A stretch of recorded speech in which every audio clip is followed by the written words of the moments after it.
Chapitre 119 C'est mieux si je mange tout. 3.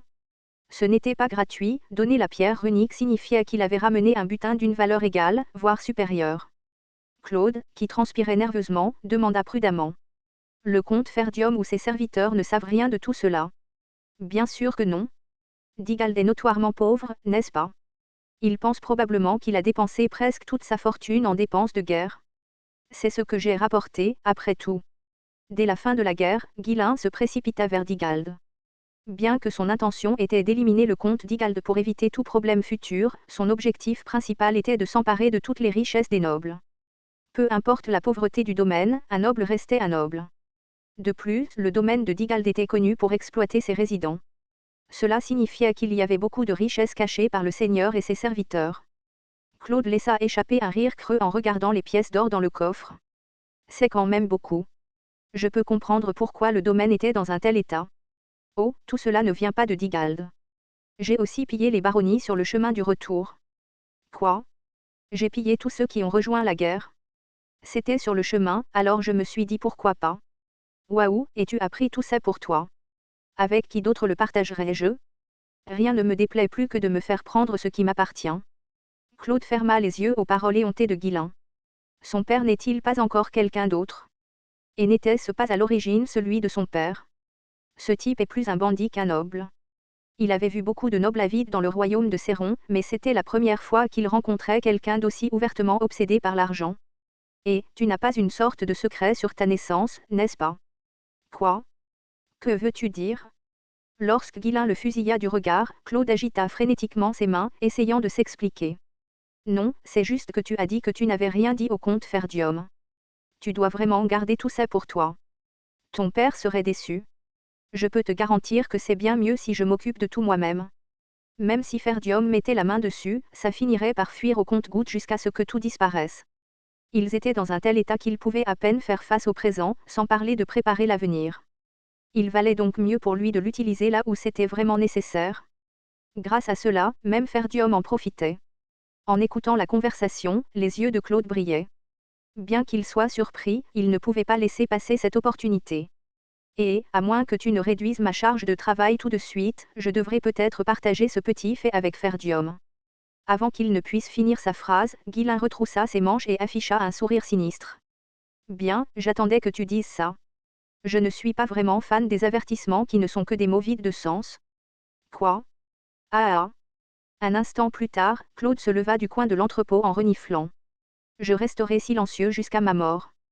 Bien, n'oublie pas ce sentiment. Pour être honnête, ça n'aurait pas d'importance si tu parlais, mais ça ne ferait pas bonne impression, n'est-ce pas? Pas besoin de faire une scène. Ghislain frappa des mains en souriant. Comme si c'était prévu, la porte de l'entrepôt s'ouvrit et Wendy et quelques mercenaires entrèrent. Hein? Claude fut surpris. Quand lui et Ghislain étaient entrés, il n'y avait définitivement personne autour. Il n'avait aucune idée de quand les mercenaires avaient commencé à attendre. Qu'il ait été surpris ou non, Wendy et les mercenaires les saluèrent brièvement et commencèrent à rassembler les marchandises. Claude, abasourdi, secoua bientôt la tête. Il avait tout prévu, complètement. Il semblait que Ghislain avait déjà anticipé que Claude serait à court d'argent et viendrait le voir. Il avait même fait appel à des mercenaires pour servir de porteurs à l'avance. Ghislain passa un bras autour de l'épaule de Claude et sourit. Si tu es à nouveau à court d'argent, dis-le-moi. Arrête de t'inquiéter pour des choses inutiles et concentre-toi sur ton travail. Je t'apporterai les fonds. TCH. Claude détourna la tête en faisant la moue. D'une certaine manière, sa fierté était blessée. Même si Ghislain était imprévisible et désordonné, chaque fois qu'un problème survenait, il parvenait toujours à présenter une solution. Ses méthodes étaient loin d'être conventionnelles, mais le problème était que ces méthodes non conventionnelles fonctionnaient. Cela devrait couvrir les choses pendant un certain temps, a déclaré Claude, en jetant un œil à la moitié des fonds. Bien, préparez-vous à partir bientôt. Avec l'argent qu'il a reçu de Ghislain, Claude a rapidement acheté le matériel nécessaire. Il a soigneusement formé Lowell à gérer les tâches qui nécessitaient une attention constante. Alors que Claude se préparait à partir pour la capitale, Ghislain se dirigeait vers Ferdium. Il avait besoin de quelqu'un pour gérer les forces du domaine et mener une formation de base pendant son absence. Si le commandant Rendalf prend les commandes, il devrait être capable de s'en occuper assez bien. La situation idéale serait d'enseigner aux mercenaires une méthode de culture de mana afin qu'ils puissent accumuler du mana pendant son absence, mais il n'y avait pas assez de temps pour cela. La plupart d'entre eux ne pouvaient pas gérer le mana, donc leur apprendre la méthode de culture nécessiterait de guider chacun d'eux, tout comme il l'avait fait avec Vanessa. S'il ne s'agissait que d'une poignée de personnes, ce serait gérable, mais Guillain n'avait aucun moyen de superviser la formation de centaines de mercenaires jusqu'à ce qu'ils puissent cultiver par eux-mêmes. Je dois également renégocier les contrats avant de leur enseigner la méthode de culture. Pour l'instant, il vaut mieux d'abord remédier à d'autres faiblesses. Rendalf pouvait leur enseigner les connaissances militaires de base dont une armée régulière aurait besoin. Il avait l'intention de demander à Rendalf de former non seulement les mercenaires mais aussi les soldats nouvellement recrutés. Astérisque astérisque astérisque. Rendalf hocha la tête sans trop d'opposition après avoir entendu le plan, mais Walter fronça les sourcils et le questionna. Vous allez à la capitale. Vous êtes un seigneur. Un seigneur qui quitte son poste juste pour faire du commerce? Oui, c'est une affaire importante qui nécessite mon implication directe. Ah, comment un seigneur pourrait-il agir comme un simple marchand, manipulant personnellement des marchandises? Les gens se moqueront de toi. Peu importe. Ce qui est important, ce n'est pas ma réputation. Zwalte n'était pas content de l'attitude de son fils. C'était peut-être parce que c'était la première fois que Guillain gérait son propre domaine, mais il semblait n'avoir aucune idée de ce que signifiait être un seigneur. Si c'est ton raisonnement, alors je ne peux pas le permettre. Tu es un seigneur maintenant, et tu dois comprendre à quel point cette responsabilité est lourde et importante. Zwalte n'était pas aussi strict d'habitude. Mais voyant Guillain paraître si inconscient du poids de sa position de seigneur, il décida de lui apprendre indirectement, même si cela signifiait être un peu sévère. Bien sûr, cette approche ne fonctionna pas sur Guillain. Un AN de provision de nourriture. Quoi? Je fournirai un AN de provision de nourriture pour le domaine de Ferdium à mon retour. Maintenant que j'y pense, il est peut-être temps pour toi de sortir du nord et d'élargir ta perspective. Bon voyage. J'enverrai Rendalf dès qu'il sera prêt. Zwalte sourit chaleureusement et tapota l'épaule de son fils. C'était trop d'argent pour refuser. Astérisque astérisque astérisque. Bien qu'il ait réussi à surmonter facilement l'opposition de Zwalte, à son retour au domaine, Guillain a dû faire face à une résistance féroce. Lorsque la nouvelle s'est répandue qu'il prévoyait de partir pour faire du commerce, non seulement les serviteurs, qui étaient toujours soucieux des apparences, mais même Belinda et Gillian, qui connaissaient bien Guillain, ont exprimé leur désapprobation. Envoyez simplement quelqu'un d'autre. Pourquoi le jeune seigneur doit-il le faire? Seigneur, si vous y allez personnellement, tout le monde se moquera de vous. Le chef de la guilde marchande est le surveillant en chef, alors pourquoi vous, un seigneur, vous en occuperiez-vous vous-même? Non, je dois le faire moi-même parce que ce sera le plus rapide. Je ne vais pas seulement faire du commerce, j'ai d'autres affaires à régler dans la capitale. Les deux tentèrent de le convaincre encore quelques fois, mais comme toujours, Guillain ne céda pas. Belinda et Gillian abandonnèrent et soupirèrent. Puisqu'elles en étaient arrivées là, elles décidèrent de suivre le mouvement, prêtes à intervenir si Guillain tentait quelque chose d'imprudent. Quelques jours plus tard, Guillain inspecta plusieurs wagons chargés de marchandises, un sourire satisfait sur le visage. Cela devrait être une bonne quantité pour la première expédition. Êtes-vous sûr de pouvoir tout vendre? Tant que le marketing est bien fait, il n'y aura pas de problème. Une fois qu'ils l'auront essayé, les nobles en deviendront fous. Ne vous inquiétez pas. Claude se gratta le menton aux paroles confiantes de Guillain. L'efficacité des cosmétiques était indéniable, donc finalement, la nouvelle se répandrait. Mais la première expédition semblait excessive. Ce n'étaient pas des produits qui pouvaient être conservés longtemps, il ne comprenait donc pas comment Guillain comptait tout vendre. Même les wagons transportant les cosmétiques avaient coûté très cher. Pour éviter que les produits ne se gâtent, ils avaient inscrit des cercles magiques de congélation sur chaque wagon.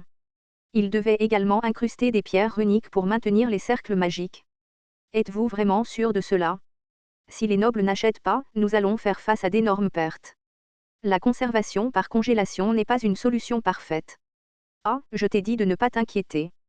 Nous vendrons tout jusqu'au dernier. Ce n'est pas comme si elle se gâtait facilement. Soupir, si tu le dis. Je suppose que le Seigneur a tout prévu. Claude poussa un soupir de résignation. Cette fois, ils allaient avoir affaire à des nobles que même un seigneur ne pouvait pas se permettre d'offenser. Il ne pouvait pas commencer à prédire comment ce seigneur capricieux parviendrait à les persuader et à commercialiser les produits.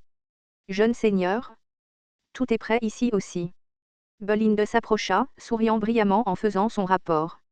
Derrière elle se tenait une vingtaine de serviteurs, tout portant de lourdes charges. Soupir. Je te l'ai dit, nous n'avons pas besoin d'autant de monde. Tu es un noble, après tout. Nous devons faire forte impression. N'as-tu pas entendu parler de l'affirmation de la domination? Tu ne peux pas te permettre de montrer une quelconque faiblesse dans la capitale. Ghislain allait dire quelque chose, mais Belinda l'interrompit fermement. Si tu ne fais pas attention, ils te prendront pour un rustre. C'est déjà assez grave qu'ils se moquent de toi parce que tu joues le rôle d'un marchand. Elle n'avait pas tort, donc Ghislain ne pouvait rien dire et garde la bouche fermée. C'est à ce moment-là que Gillian et Kyo arrivèrent, menant une cinquantaine de mercenaires armés jusqu'aux dents qui se rangèrent devant Ghislain. Nous sommes prêts aussi, Seigneur. Qu'est-ce que c'est? Tu amènes autant de mercenaires aussi. Je te l'ai dit, nous n'en avons pas besoin de temps. La route vers la capitale est longue.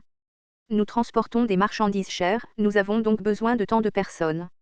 Et nous devons nous assurer que le Seigneur est bien pris en charge. L'expression de Gillian était sévère, montrant qu'il ne reculerait pas. Ghislain poussa un profond soupir. D'accord, très bien.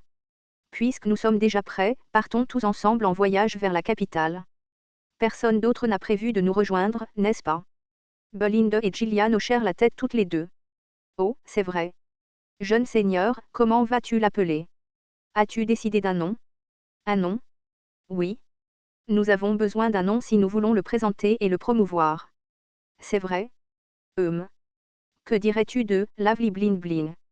N'est-ce pas joli? Au mot de Ghislain, Claude éclata de rire en se tenant le ventre. Waouh! Quel sens a ce nom? C'est comme si c'était sorti d'un fantasme de fille. Les inquiétudes et les préoccupations antérieures de Claude s'évanouirent, remplacées par l'absurdité de tout cela.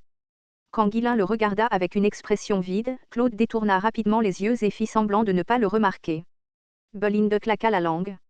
C'est un peu. Les nobles s'attendent à ce que même les noms aient un certain niveau de sophistication. Qu'est-ce qui ne va pas avec Bling Bling? Je trouve ça mignon. Tu n'aimes vraiment pas ça? Ghislain se tourna rapidement vers Gillian. Prise au dépourvu, Gillian serra les dents en répondant. C'est bien. Ghislain regarda ensuite Wendy, qui se tenait à côté de Claude. Elle fit de son mieux pour garder une expression neutre, mais elle ne put empêcher les coins de sa bouche de tressaillir. Il n'y avait pas besoin de demander, son visage disait tout. Jeune seigneur, sérieusement, ce n'est pas ça. Lorsque Belinda fronça les sourcils, Ghislain claqua la langue et révéla le nom original des cosmétiques. Dineb. Dineb était un nom que le duc de Delphine avait utilisé pour les cosmétiques dans sa vie antérieure. Il avait entendu dire qu'il portait le nom d'une ancienne étoile. C'était un nom élégant, mais comme il avait été choisi par le duc de Delphine, Ghislain ne s'y sentait pas attaché.